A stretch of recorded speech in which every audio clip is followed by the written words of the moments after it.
And a good Thursday evening to you. This is Roger Hill of Weathering Heights, Velco Weather Hazards Forecaster. This weather video driven by 802cars.com, representing 802 Toyota, Twin City Subaru, and 802 Honda, all located off of exit 7 on Interstate 89.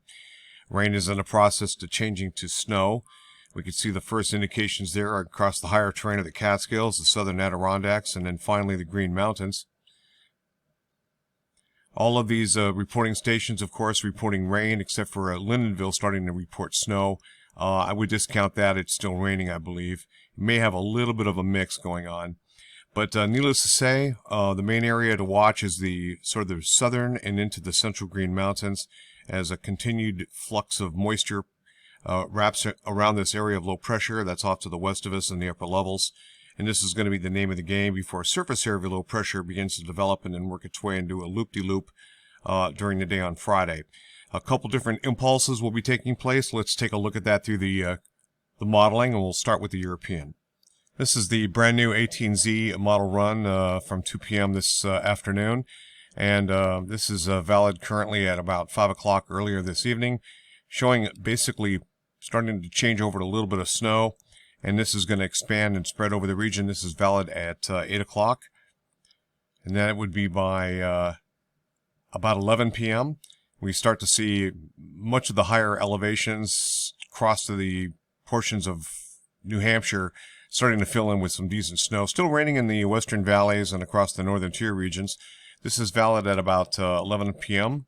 That's 2 o'clock in the morning on Friday. And you can notice here a little bit of a heavier, a slightly more intense dose of precipitation, and this is going to be kind of pulsing back and forth. A lot of this rides north and decreases, and then another pulse sets up. So this is the surface low that's starting to take place at 993. It'll be to develop pretty intensely, and then that wet snow band kind of works its way, and it kind of pivots back and forth across parts of southern Vermont. This is valid at about 11 o'clock in the morning. This is 2 o'clock in the afternoon. And from here we start to see a definite decrease as we head after 2 o'clock between there and about 5 p.m. Tomorrow evening. As we start to mix with rain in the valleys, stay a little bit of wet snow, and precipitation becomes much more light. But you can see that sort of back and forth here. Keep an eye on the surface low here. Right across Cape Cod, does a loop, and then it pulls away. This is how the 1 hour snowfall develops. This was valid back at about 6 o'clock. That's 7, 8, 9, 10, 11, midnight. That's 1, 2, 3, 4.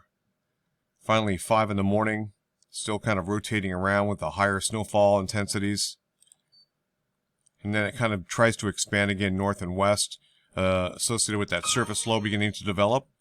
And it makes it actually into parts of central and northern and western parts of Vermont very briefly.